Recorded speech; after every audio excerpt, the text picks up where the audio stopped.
Good evening. I come to you tonight from the Oval Office, a place where I once had the honor of serving as your Ape President.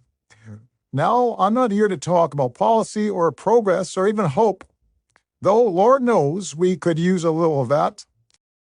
No, tonight I'm here to address something far more pressing, the relentless, unhinged, and frankly pathetic obsession the current occupant of this office has with yours truly. Yes, I'm talking about the orange baboon, the ape who spends more time whining about me than he has combing that bird's nest he calls hair.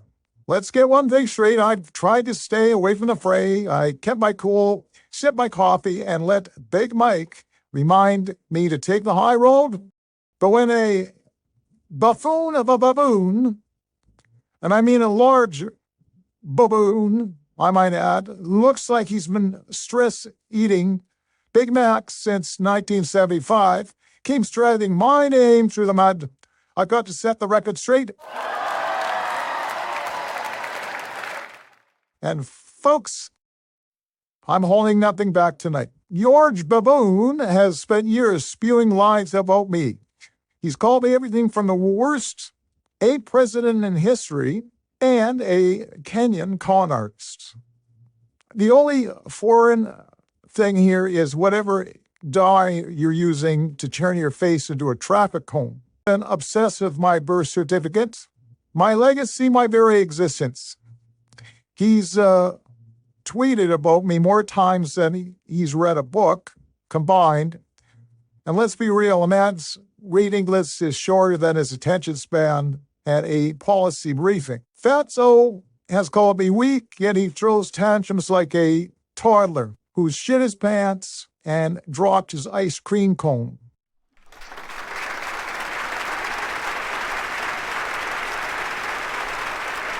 He said I destroyed America. He's destroyed is the concept of dignity and maybe a few golf courses. And by the way, he cheats. Look at him waddling around Mar-a-Lago, sweating like his ill-fitted suits, yelling at his aides to fetch him another Coke while he rants about crooked Barack.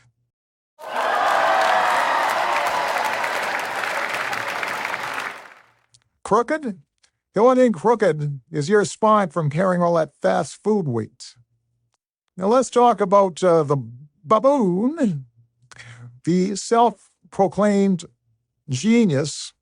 He's about as stable as a Jenga tower in a windstorm. This is a guy who thinks he's a ladies' man, but moves like a buffalo trying to salsa dance. And he's always paid for it, even the wife.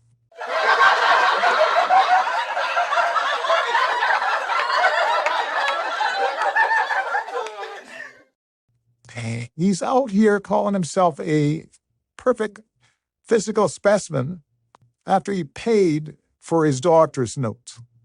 And let's not forget his so-called business genius.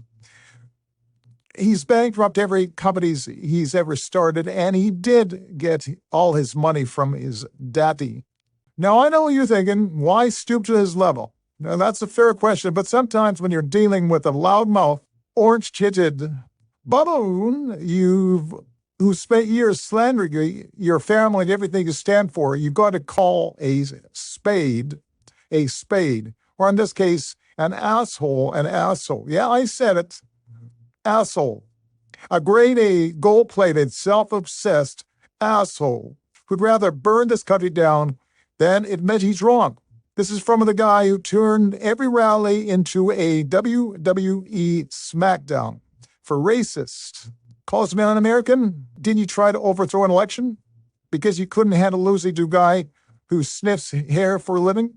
You're not just an un-American. You're unhinged, unhealthy, and frankly unwelcome at any gathering that values basic ache decency.